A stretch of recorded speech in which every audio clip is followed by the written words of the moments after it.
बच्चे बीसीसीआई में बैठे हुए हैं, हराम का खेच रहे हैं देश का। तो हेमा मालिनी असल किसान है जो हेलीकॉप्टर से गेहूं काटने के लिए आती है, वो असल किसान है। 18 घंटे काम करके आधा देश बेच गया, 24 घंटे काम कर गया तो किडनी तक भिगवा देगा आपकी। ध्यान रखिए, उस आदमी से बच के रहिए। कोई जिसके मुंह में आता है बकता चला जाता है, कोई आतंकवादी कह जाता है, कोई खालिस्तानी कह जाता है। कहां से आतंकवादी हैं?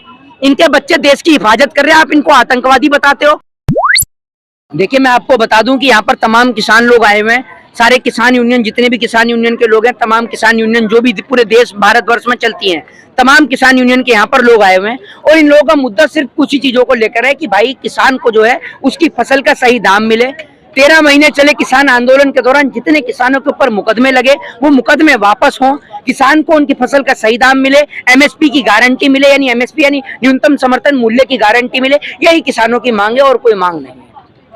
ये बातें नहीं मानेगी, अगला आपका स्टेप क्या रहेगा? देखिए, अगर नहीं मांगेगी तो सरकार के खिलाफ दोबारा ही लोग बैठेंगे सड़कों पर। और क्यों नहीं बैठेंगे भाई? आप ये सोचिए, इन्होंने अपने भाइयों को खो दिया। 13 महीने किसान आंदोलन चला, कितने किसान भाई शहीद हो गए, ठीक है, कितनों के ऊपर मुकदमे दर्ज हो गए। सरकार इनके ऊपर चर्चा करने के लिए तैयार नहीं है, सरकार एमएसपी पे चर्चा करने के लिए तैयार नहीं है। लगातार देश के किसान का गला घोटा जा रहा है, लेकिन उस पर कोई चर्चा नहीं है। सरकार के पास डेटा नहीं है कितने किसानों ने आत्महत्या करी, सरकार डेटा अपडेट करने को तैयार नहीं है। तो किसान का शोषण नहीं हो रहा तो क्या हो रहा है पूरे देश में? लोकसभा चुनाव 2024 को देखते हुए ये 2024 का चुनाव अभी बहुत दूर है, कोई चुनावी मुद्दा नहीं है ये, ठीक है ना। आप किसान की आज मांग पूरी कर दो, ये आपको कल से नजर ही नहीं आएगा, ये आपको अपने खेत में नजर आएगा। आज आप ये सोचिए, महाराष्ट्र में एक किसान को 2 रुपए का चेक दिया जाता है, तो ये किसान की जो मजबूरी है उसका मजाक नहीं उड़ाया जा रहा। ये बताइए ना आप मुझे, किसान आज प्याज जो है मार्केट के अंदर 20 रुपए किलो 30 रुपए किलो बिकती है, लेकिन किसान से प्याज 1 रुपए किलो 2 रुपए किलो में उठा ली जाती है, और वो भी उसको पैसा सही टाइम पर नहीं मिलता। बैंक से किसान लोन ले ले तो भाई साहब बैंक वाले किसान का जीना आराम कर देते हैं। अगर बारिश हो गई, किसान की फसल खराब हो गई, अभी महाराष्ट्र के किसान जो आ रहे थे तमाम जगह से, उनकी मांग यही थी कि सरकार ये कहती है कि ये जो जमीन है ये फॉरेस्ट डिपार्टमेंट की जमीन है, वो आदिवासी किसान थे, फॉरेस्ट डिपार्टमेंट की जमीन है, और सरकार से हम जब बैंक से लोन लेने जाते हैं तो हमें उस जमीन पर लोन नहीं मिलता। और दूसरी बात यह कि अगर बारिश होती है या कोई भी प्राकृतिक आपदा होती है, हमारी फसल खराब होती है, तो हमें हमारी फसल का मुआवजा भी नहीं मिलता। तो किसान पूरे देश का परेशान है, कश्मीर से कन्याकुमारी तक का किसान परेशान है, जिसलिए आज वो सड़क पर उतरा हुआ है। आपको ऐसा क्यों लगता है कि जब इलेक्शन नजदीक हुई जब भी हम धरने पे बैठेंगे जब हमारी बात? भाई साहब, आप एक बात मुझे बताइए, 13 महीने वो आंदोलन चला, इलेक्शन से तो पहले ही उठ गए थे किसान। अगर चुनावी मुद्दा होता तो चुनाव के टाइम तक बैठे रहते ना, इलेक्शन से तो पहले ही उठ गए थे। आपकी तो ये तो जबान खराब है, आप लोग कैसे कह सकते हैं कि इलेक्शन के टाइम पे? इलेक्शन कल है, कल कहाँ वोटिंग हो रही है जरा बता दो। ये तो एक दिन का एक दिवसीय धरना है, कहाँ हो रही है वोटिंग जरा आप बताइए। हर कोई जिसके मुंह में आता है बकता चला जाता है, कोई आतंकवादी कह जाता है, कोई खालिस्तानी कह जाता है। कहाँ से आतंकवादी हैं? इनके बच्चे देश की हिफाजत कर रहे हैं, आप इनको आतंकवादी बताते हो हैं? आप अगर ये आतंकवादी है तो अपने बच्चों को, नेताओं से कह रहा हूँ, अपने बच्चों को भेज दे सरहद की हिफाजत कराने के लिए। बताइए ना, इनके बच्चे करें सरहद की हिफाजत? है इनके बच्चों में दम?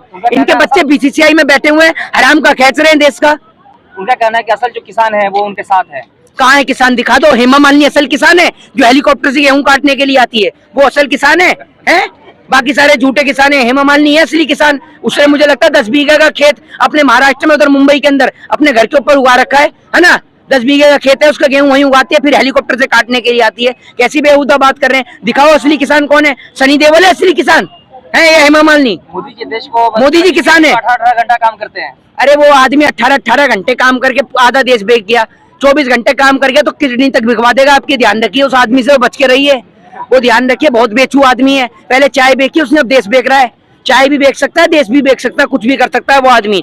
जो आदमी मंच पे खड़े होकर झूठ बोल सकता है उसके लिए बेचना कोई बड़ी बात नहीं है, वो आपको भी बेच देगा। किसी दिन पता चला विदेश में आप गिरमिटिया मजदूर की तरह एक्ट आपका साइन हो गया और आप भी बिक गए, पता भी नहीं चलेगा आपको। वो व्यक्ति इस देश को वापस से गुलाम बनाना चाहता है, उनको कोई फर्क ही नहीं पड़ता। किसान एक दिन बैठे 2 दिन बैठे, चाहे कोई फर्क ही नहीं। देश विकास करेगा तो महंगाई तो बहुत बर्दाश्त करना। कौन सा विकास कर रहा है? रेलवे बेच दिया, एयर इंडिया बेच दिया, बीएसएनएल करना पड़ेगा है। हमने तो भैया इंसान को वोट दिया था। अगर आप जानवर समझ रहे हैं तो आप जानवर समझ सकते हैं उसे। हमने तो इंसान को वोट डाला था, हमने किसी जानवर को वोट नहीं दिया था। अब आप प्रधानमंत्री को जानवर कह रहे हैं तो ये आपकी सोच है। हमने नहीं पाला कोई शेर वेर, शेर पालने की तो अनुमति भी नहीं है। ये शेर कहाँ से? चाइना का नाम लेने से भी डरते हैं?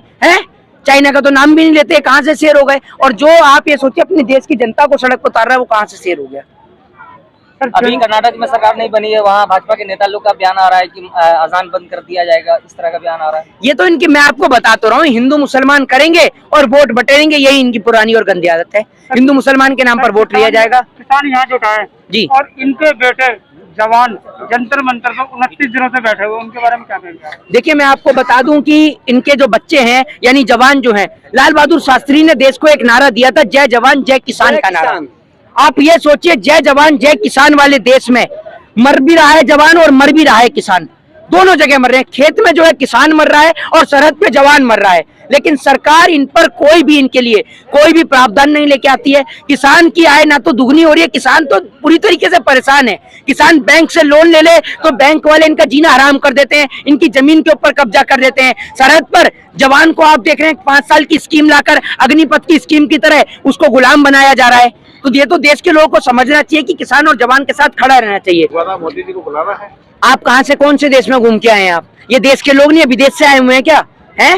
ये विदेश से आए हुए हैं, सारी जो पब्लिक आई हुई है ये विदेश में रहती है कि आप कह रहे हैं कि मोदी जी को चाह रहा है देश? कहाँ से आप करके आए हैं? कौन सा डेटा है बताइए आप मुझे, कौन सी एजेंसी का डेटा है बताइए आप मुझे। सड़कों पे और भी कई जगह पोस्टर लगे हुए हैं जहाँ पर लिखा हुआ है कि देश मोदी को बुला रहा है। अरे भैया, एक बात आप मुझे बताइए, पोस्टर पे मैं ये लिख के छपा दूं कि मोदी जी चोर हैं और मोदी जी मेरे घर से गहने जेवर चुरा के भागे हैं, तो पुलिस उन्हें सजा दे देगी क्या? पोस्टर में तो आप कुछ भी लिखवा दो, पोस्टर में कोई पैसा थोड़ी लगवाता है कहीं टंगने का। स्टेट में जो है सीट जीतती जा रही है। भैया, वो तो ईवीएम उनके हवाले, जीतेगी क्यों नहीं जीतेगी? जब तक ईवीएम नहीं हटेगा भाजपा जीतती रहेगी। तो ईवीएम को हटाना होगा सबसे पहले।